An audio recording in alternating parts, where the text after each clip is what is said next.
الحكاية لسه مكملة.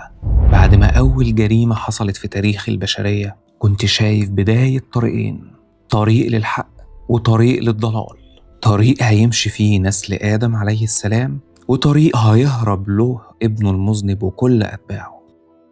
وبعد ما قتل الأخ أخوه برغم ندمه اختار إنه يكمل في السكة الغلط وهرب بعيد وسكن في مكان تاني اللي هو الوديان، ومع الوقت كون نسل وسلالة جديدة لوحده، سلالة ما حافظتش على تعاليم ربنا عز وجل اللي شرحها على آدم عليه السلام. فضل سيدنا آدم عليه السلام مع ذريته اللي حافظت على العبادة وتعاليم ربنا، وكان دايما بيوصيهم بالثبات، واللي سكنوا في الجبال والهضاب.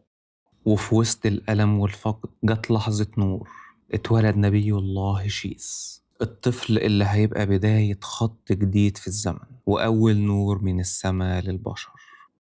كبر شيث عليه السلام وتتلمذ على إيد أبوه نبي الله آدم، وعلمه شرع ربنا والصح والغلط. والجدير بالذكر إنه لم يذكر سيدنا شيث عليه السلام في القرآن الكريم صراحة، ولكنه جاء في الأحاديث والسيرة النبوية. نبي الله شيث ربنا أنزل عليه صحف سماوية مكملة لشريعة الأب، وكانت ببعض التشريعات الجديدة اللي تتناسب مع تغيير الزمن والبشر. وطبعا ده بسبب تزايد عدد البشر وانتشارهم من جهة ومجابهة فساد قوم الوادي من جهة أخرى. وكان نبي محبوب جدا من قومه وبار بأبوه وأمه. ولما توفى سيدنا آدم عليه السلام كمل الابن الطريق، وكانت وصيته دائما ابعدوا عن نسل أهل الوادي، ما تختلطوش بيهم عشان كانوا أهل ظلم وفساد ومعاصي.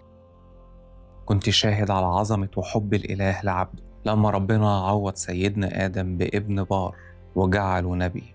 ولكن مع مرور الوقت مات آدم ومات شيث، وكنت شايف فرق كبير ابتدى يقرب بين نسل الصالحين ونسل أهل الوادي. وبعد ما كانوا نسل عبادة وطاعة والتزام، الأمور ساءت تدريجيا وابتدى ينزل بعضهم إلى أهل الوادي وينغمسوا في المعاصي.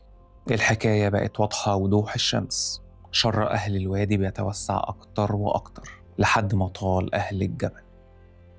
ولكن برغم كل اللي حصل ربنا عز وجل رحيم بعباده سواء مؤمنين أو عاصين، وبتتجسد رحمة ربنا عز وجل هنا إنه يدي فرصة كمان لأهل المعاصي ويبعث نبي مهم وذو مكانة عظيمة، نبي بيبني على دعوة السابقين ويجابه الفساد بكل قوة، قوة العلم الشرعي وقوة العلم الدنيوي، نبي الله إدريس عليه السلام.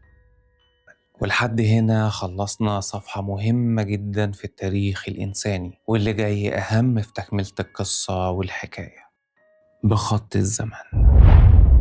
ولحد هنا وقف خط الزمن، استنوا باقي الحكاية الحلقة الجديدة. لو عجبكم الفيديو ادعمونا بلايك وشير واشتراك في القناة لو انت على اليوتيوب عشان نقدر نكمل. اللهم صل وسلم وبارك على سيدنا محمد. كنتم مع مصطفى علي خليفة وحكاوي الخلفاوي. السلام عليكم.